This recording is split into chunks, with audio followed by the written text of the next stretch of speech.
Le syndrome de Williams-Eberen est une maladie rare d'origine génétique, liée à la perte d'un petit fragment du chromosome 7, appelé microdélétion. Cette microdélétion du chromosome 7 est à l'origine de plusieurs manifestations, comprenant notamment une déficience intellectuelle, des anomalies cardiaques et vasculaires, ou encore des particularités physiques et comportementales. Une maladie rare touche moins d'une personne sur 2000. Le syndrome de Williams-Eberen est encore plus rare, puisqu'on estime qu'une personne sur 10 000 est concernée. Il touche indifféremment les garçons et les filles, quelle que soit leur origine géographique.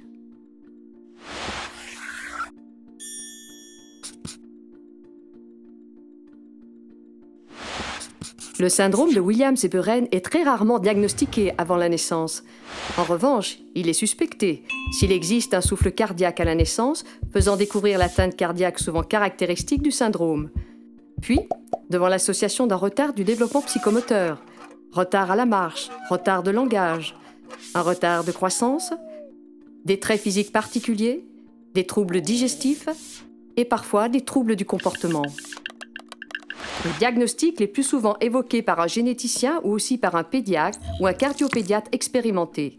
L'examen génétique de confirmation du diagnostic nécessite une prise de sang de l'enfant sur laquelle on réalise une étude particulière des chromosomes qui évalue si un fragment spécifique du chromosome 7 est manquant. Comme cette anomalie n'est habituellement pas détectable sur un karyotype standard, on réalise un test complémentaire. Le test FISH, hybridation in situ fluorescente, qui allume une petite sonde dans la région habituellement perdue. Ou une CGH-array, appelée aussi puce à ADN, qui se sert de multitudes de petites sondes réparties partout dans le génome pour mettre en évidence le fragment de chromosome manquant. Les principales caractéristiques qu'on peut retrouver dans le syndrome sont des pathologies cardiaques, rétrécissement ou sténose artérielle, le plus souvent au niveau aortique et ou pulmonaire, très caractéristique du syndrome de Williams, qui peuvent s'associer à un souffle cardiaque. Elles ne sont pas forcément présentes chez toutes les personnes atteintes.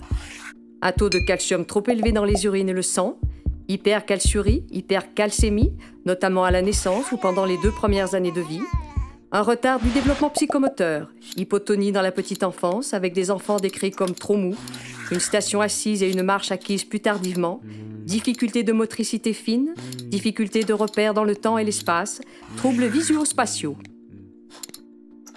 Une déficience intellectuelle légère à modérée, responsable de difficultés d'apprentissage scolaire, des difficultés de concentration et une hyperactivité.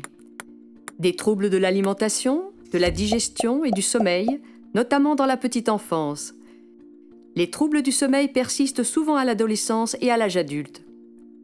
Une croissance plus lente et parfois une puberté précoce responsable d'une taille plus petite par rapport à la population générale. Des traits physiques reconnaissables, le contour des yeux gonflés, l'iris étoilé, des joues pleines, un grand front, un profil plat, un visage allongé et mince, un nez court avec une pointe renflée, une grande bouche. Des troubles de la sociabilité. Ces personnes vont facilement vers les autres, cela pouvant d'ailleurs les mettre parfois en danger, contrastant avec des jeux et comportements solitaires. Leurs interprétations des interactions peuvent être erronées, car basées sur des analyses faussées dans le rapport à l'autre. Une ouïe très sensible, hyperacousie, de l'anxiété et de l'angoisse, pour soi ou pour les autres. Certaines facultés sont bien développées, notamment le goût pour la musique, la mémoire visuelle et auditive.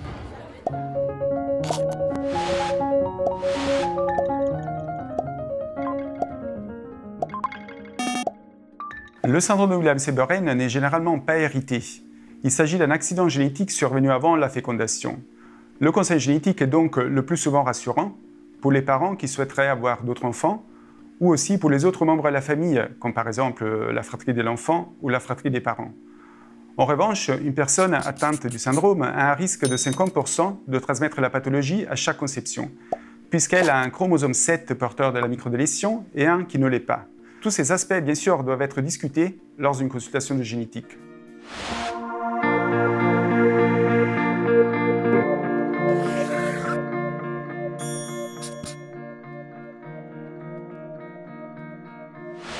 Au moment du diagnostic, toute personne atteinte du syndrome de Williams-Seberén doit bénéficier d'une prise en charge pluridisciplinaire.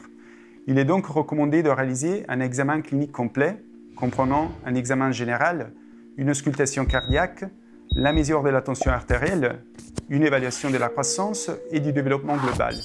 Un bilan cardiovasculaire par un cardiologue spécialiste des cardiopathies congénitales. Pour les enfants, il est recommandé que ce soit un cardiopédiatre. Un bilan ophtalmologique à la recherche de troubles de la réfraction, comme par exemple une myopie, une hypermétropie ou un astigmatisme ou d'un strabisme. Un bilan sanguin et urinaire, incluant le dosage du calcium dans le sang et dans les urines. En cas d'hypercalcémie ou d'hypercalciurie, une consultation spécialisée de néphrologie pédiatrique est indiquée, car si besoin, l'administration de vitamine D peut être déconseillée.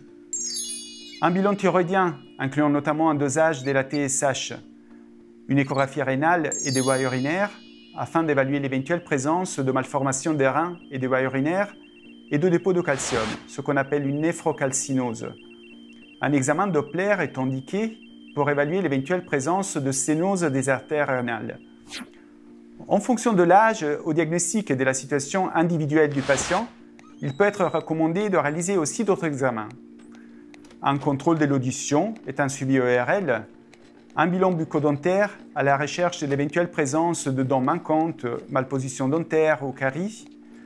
Pour ceux qui ont été opérés du cœur, on discute une prophylaxie de l'endocardite, donc un traitement antibiotique pour des soins dentaires. Un bilan orthophonique et psychomoteur, incluant une évaluation neuropsychologique et comportementale. Suite au diagnostic, les patients doivent bénéficier d'un suivi multidisciplinaire. Ce suivi inclut aussi la répétition périodique de certains bilans, comme les bilans cardiovasculaires ou les examens sanguins et urinaires. Le suivi médical est adapté aux différentes tâches de la vie et peut être différent en fonction des individus.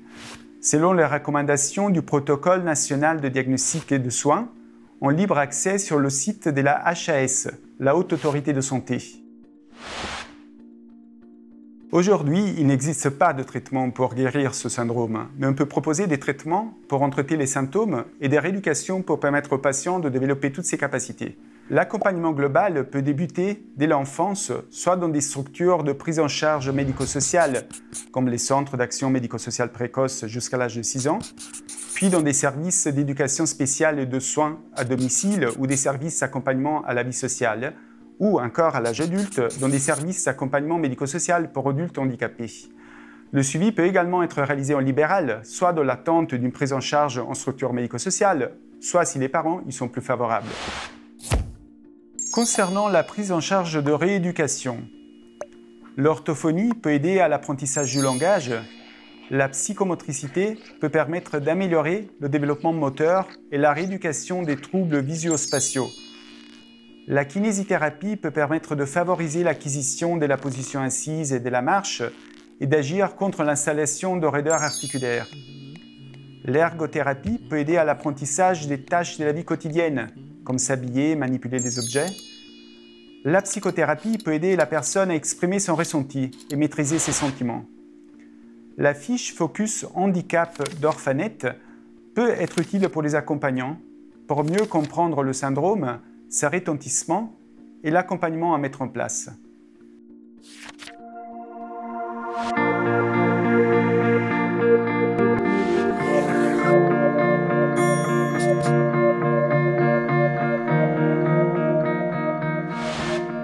La scolarisation en école maternelle d'un enfant atteint du syndrome est souvent possible.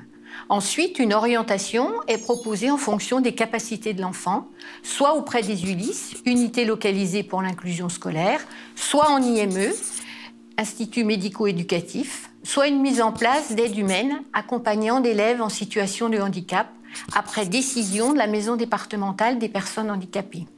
Les parents peuvent faire une demande de PPS, un projet personnalisé de scolarisation pour définir et coordonner les modalités de scolarisation et les actions pédagogiques selon les besoins de l'enfant. Il est important de s'appuyer sur les facultés et les centres d'intérêt de l'enfant, sa capacité de mémorisation, son attrait pour la musique. Des changements de structure doivent être opérés, classe ordinaire ou classe spécialisée. Il est important de les anticiper.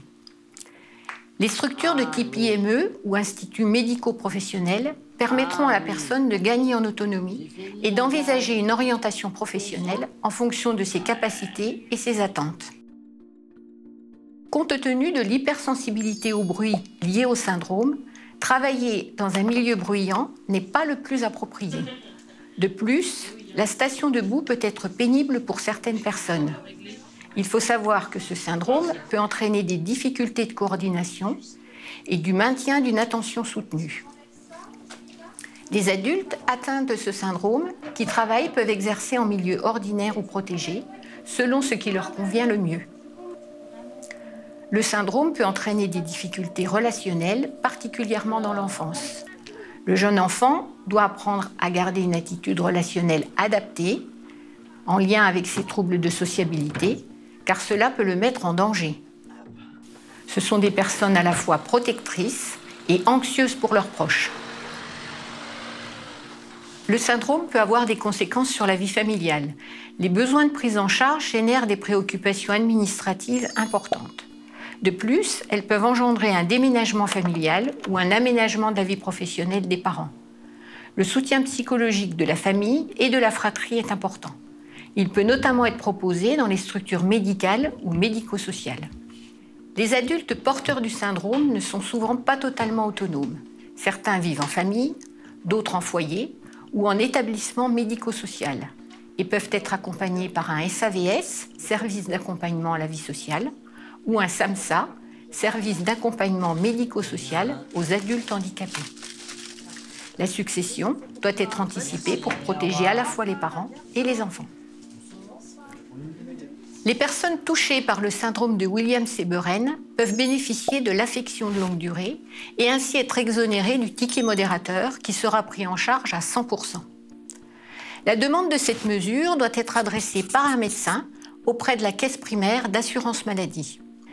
Les maisons départementales des personnes handicapées évaluent les besoins des personnes handicapées, instruisent les dossiers de demande et assurent le suivi et la mise en œuvre des décisions de la Commission des droits et de l'autonomie des personnes handicapées. Une demande auprès des MDPH peut permettre l'accès à des droits, notamment en termes de compensation. Carte mobilité inclusion, allocation d'éducation de l'enfant handicapé, allocation aux adultes handicapés, la prestation de compensation du handicap et la reconnaissance de la qualité de travailleur handicapé. D'autres aides peuvent également être attribuées par la caisse d'allocation familiale, comme l'allocation journalière de présence parentale. Des assistantes sociales de proximité, de l'hôpital ou des structures médico-sociales, comme les CAMS, les CESAD, peuvent aider les familles dans les démarches d'accès aux droits, de mise en place de mesures de protection juridique, comme la curatelle ou la tutelle. Les associations de personnes concernées par ce syndrome sont également un lieu d'échange et de soutien entre les familles. En France, il en existe deux. L'association Autour des Williams et la fédération Williams France. Chacune a créé des documents, des plaquettes, un guide de suivi médical à la disposition des familles pour les accompagner dans leur parcours.